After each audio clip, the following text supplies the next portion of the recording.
Tito John's TV. Good morning, dito tayo sa Urdaneta, Pangasinan, sa Lisdan Rainforest Resort.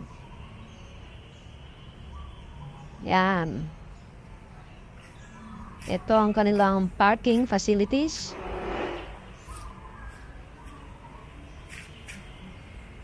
Good. Medyo maluwang na rin. Ito papuntang front desk. 24-hour front desk. Dito rin ang kanilang cafe. At dito rin ang restaurant. Dito na rin pala na nila ang pavilion. Dito rin conference hall. Dito rin sa Bandarate. Dito sa lugar na to. So may complimentary breakfast kapag kuha ka ng room. Ay, ano yun? Nabulot ako.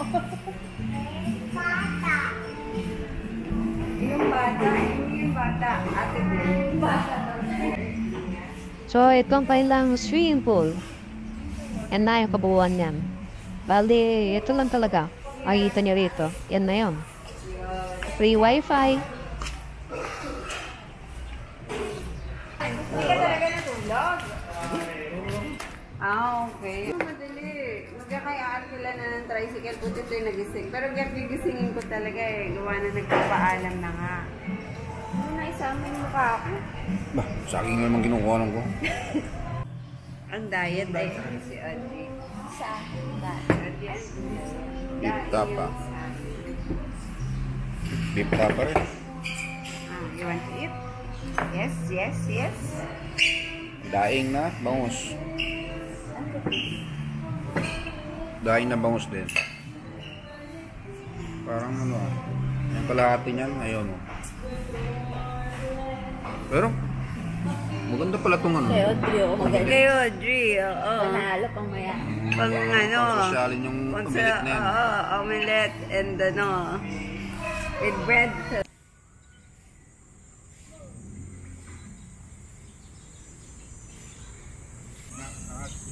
Walang dahan-dahan. Alam kayo baka magalit. Yung card, ano mo? Oo. Bago mo tanggalin mag-short. Oh, may pinadala niya to eh, shades eh. Sino? Siya, mag-shades daw siya, kung picture. Mga down lang. Okay, nag-swimming na ako after 1 million years. O, dahan-dahan. Ate, sama ka, picture ko sa'yo.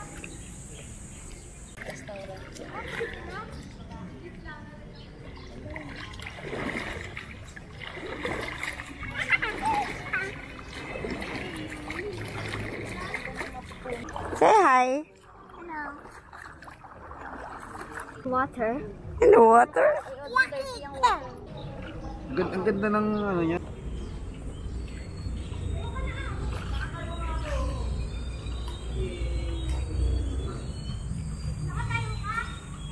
I love walking in the water.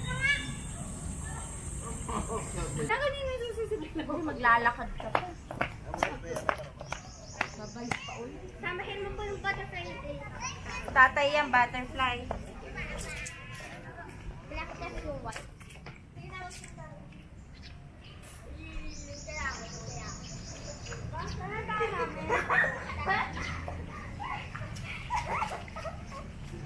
Ay, no-open po ba ito, sir? Ay, hindi sir. Pare kami lang duwadaan na dito. Ah, kayo lang. Akala ko i-open na ngayon. Hindi, Diba? bukan lang na. Magkakano po pala yung mga cottages dyan? Magkano ang ano nyo? 500 sa 12 hours. Yung, yun yun sir, ang pupunta ka Ah, dyan. mga kubo-kubo dyan. Hindi sir, hanggang 9 to 9 kami ngayon. Hanggang 9 PM lang. Ay, yung ano na yan. 500 ang isang ano, cottage. So, Yes sir. so yun, 500 ang cottage. Mura lang pala. 9 AM to 9 PM ang mga cottage nila dyan. Sa mga cottages nila.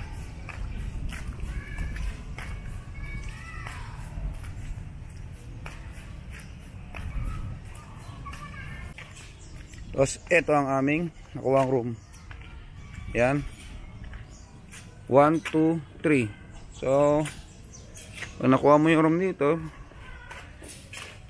may access ka na rin dito. Pwede ka na rin dito kumain, tumambay, pwede mag-inuman, pang barkada. Katulad nito, itong dalawang to, sa ngayon, Sunday, bakante itong dalawang to. May fan naman sila. Dito, pwede mag-inuman dito, pwede mag-videoke, banding. Tapos, ito ang aming room.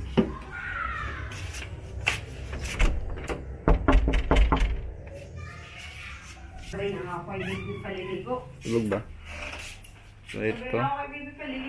Okay naman ang AC. Medyo hindi siya ganong si Gia. Ay, naliligo.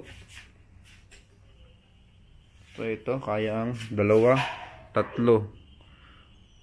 Pasensya na, palis na kami. Medyo makalat. 1, 2 rito, sa 3. Sa 5. Ayan. Kaya ang 2, 3, 6. Up to 8 packs pala to. 6 to 8 packs. With TV, Wi-Fi, free Wi-Fi. Oh. Tapos, sa kabila, ang shower room.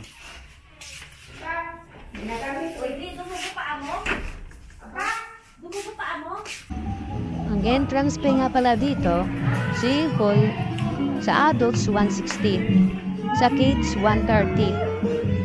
Ang picnic hut nila 500, tapos pala yung mas malaki, big picnic hut 900. So, may long table sila 350, round table 200, extra chair plus 30 pesos. So yun, dito na lang. So yung mga ano nga pala, my standard room nila is good for 2 person is 3,150. So per your room, good for 2 persons din yun, 3,885. Yung family room nila, good for 4 persons, 4,900. Deluxe room, good for 2 rin, 4,500. So medyo pricey. Medyo mas mahal nga lang. Sa weekdays nga, mas mura sa weekdays. Yung sinabi ko pala, weekend rates pala yun. So sa weekdays, may bawas yan na 300 to 400 or 500 ang bawas niya sa kada isang room niyan. Depende sa room na kukunin mo. Babawas siya sa mula sa standard room, 300 ang bawas hanggang 500 sa mga lodge room. Hanggang dito na lang. Hanggang sa muli, I'm out.